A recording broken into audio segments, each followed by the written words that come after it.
guys, welcome back to my YouTube channel, and welcome if you are new here. My name is Olivia. So I thought I would sit down and do a bit of a talk through of my favourite blazers to wear in the winter time.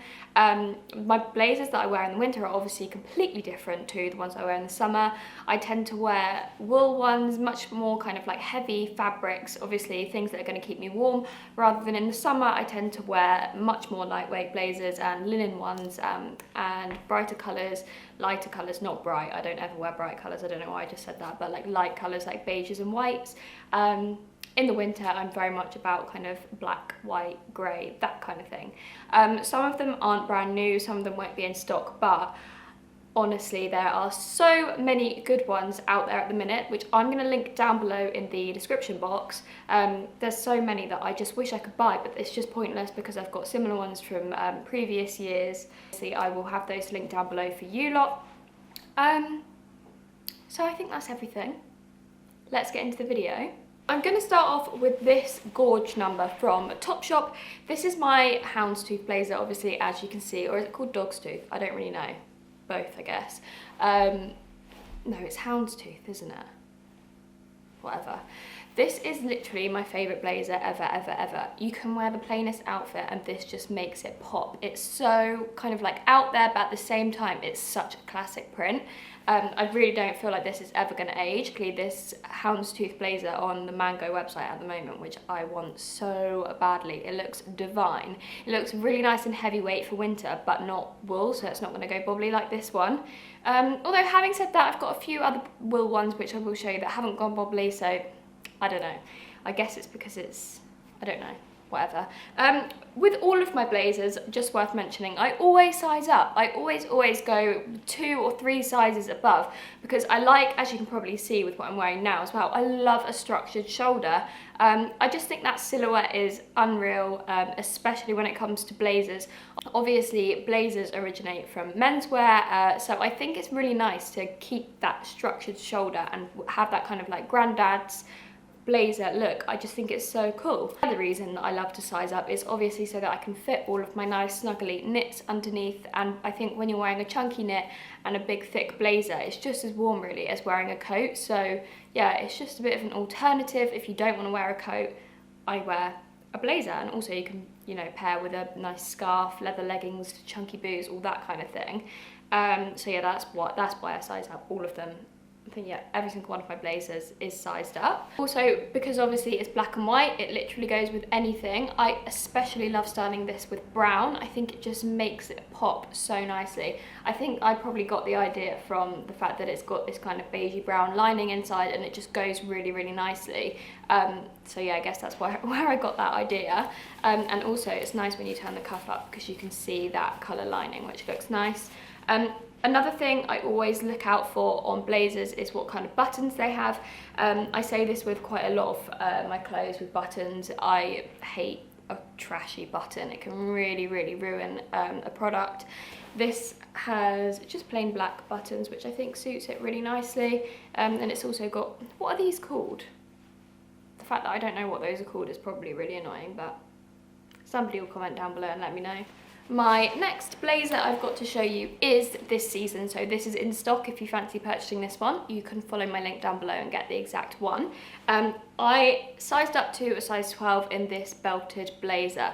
It's huge. I didn't need to size up because it's already called oversized blazer, so I would recommend actually maybe sizing up one size, or if not, just stay true to size because it's a big blazer, but it is just really, really nice. It's such a heavyweight black, like it feels proper mensy blazer, and then it also has belt loops and a belt. And I guess the one reason I'm really happy that I did size up is that this is actually big enough on me to wear as a dress. I did wear cycling shorts underneath and quite thick tights just in case, because I guess yeah, I don't want to flash, but it does look really, really cool. Like a belted blazer, nice thick tights, and I also wore my over-the-knee Zara boots, but you could also just wear any chunky boots, and it makes a really, really nice outfit. Another thing I love about getting a big blazer is that it covers my bum. So when I'm wearing like skinny leather trousers, I never really like my bum and that area to be on show because I just feel a bit self-conscious. So the fact that it comes below the bum, I think makes me feel a bit better about the fact that I'm wearing leather leggings or skinny leather trousers. And then just to kind of balance it out, I always like to put my really chunky leather boots on. I think when you're wearing something big on top and then skinny trousers, I think it's nice to balance it out with a chunky boot. Or on the other hand, if you did want to wear a baggy top and baggy trousers, what I always like to do is make sure that I'm wearing either boots that are tight on the ankle and that is on show, or a bit of ankle out. That's just a styling tip that I tend to follow, just to make sure that when I'm wearing an all baggy outfit, I don't feel frumpy. The other option is obviously to make sure that your baggy outfit is cinched in at the waist, which this would be because it does have a belt. I also think that it's quite cool to replace the belt that it comes with. I've actually been taking that belt off sometimes and replacing it with this one that I've got from a place called Studio 94. So it's just like a plain black faux leather belt, and then you basically, I think I've done that the wrong way around actually, it's supposed to be like that. You feed that through and then you've just got that one kind of hanging down, and I just think that's so cool. It's really weird. I remember wearing like really thick belts probably about 10 years ago now, and I think this is like one of the first times I've seen a fashion trend come back around. Like I always hear parents saying like, oh look, we used to wear that, it's come back around, blah blah blah, and like I'm actually now living to see the day, and it's a really weird feeling because I'm like, oh, that again, and then I'm like, oh, actually quite like it. Okay, this next blazer, I think this is the best bargain I've had all season. So it's this, it's not actually wool, I think it's like wool blend blazer from H&M, and it's a really, really lovely beige colour. Always drawn to the kind of cooler tone beiges, I think because of my hair, although having said that, I do have a warmer tone beige blazer to show you in a minute. But yeah, this blazer, I think it was $34.99, is in the 30s anyway, which is an absolutely amazing price for a wool blend blazer like this. It's so thick and just like, it feels substantial and like good quality. Looking at the label to see, oh, it's actually 15% wool. I was expecting it to be about 5%, so that's actually really good, I think. Again, it's got a really nice button. We've got a tortoise shell button, which I am really happy they used.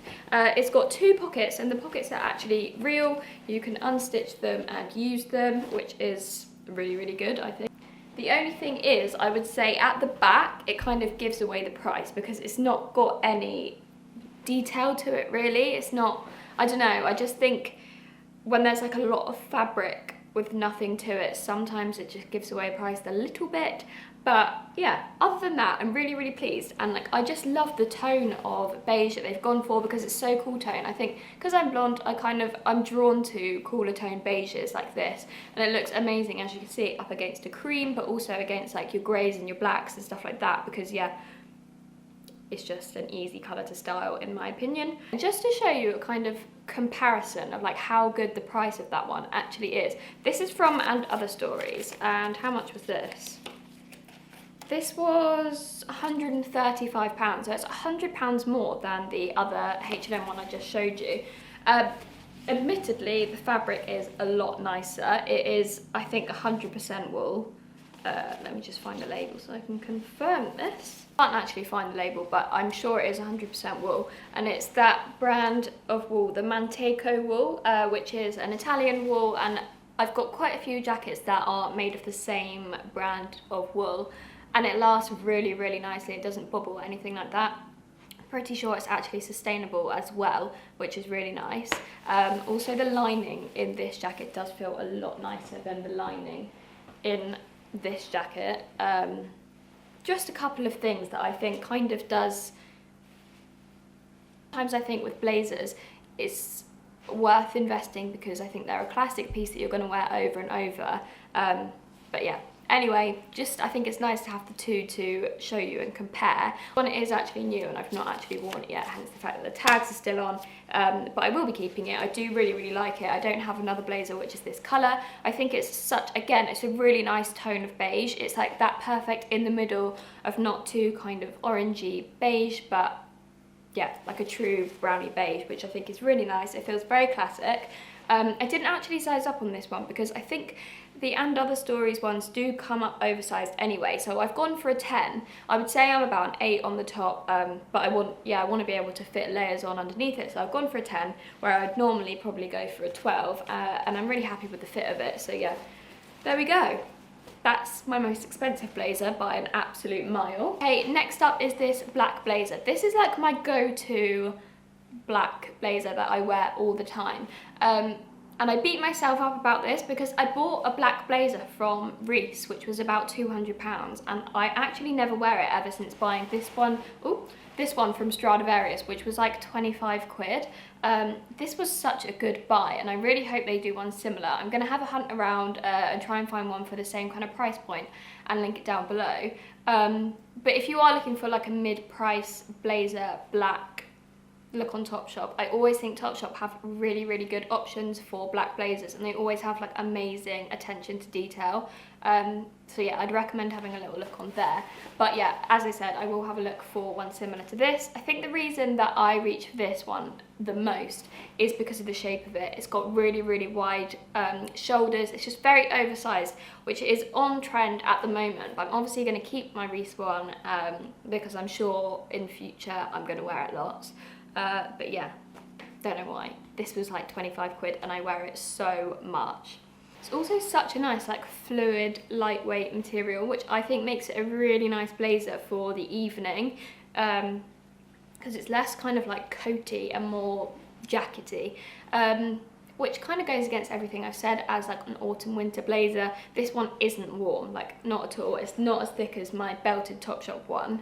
But I was just thinking, as an option, if you wanted just like a classic black blazer, you could buy that belted one and just wear it without the belt if you fancy, but you've also got the option to wear with a belt, and maybe just go for like your normal size, and then it should fit really, really nicely. I think it's a really great blazer. Like, it's got nice details.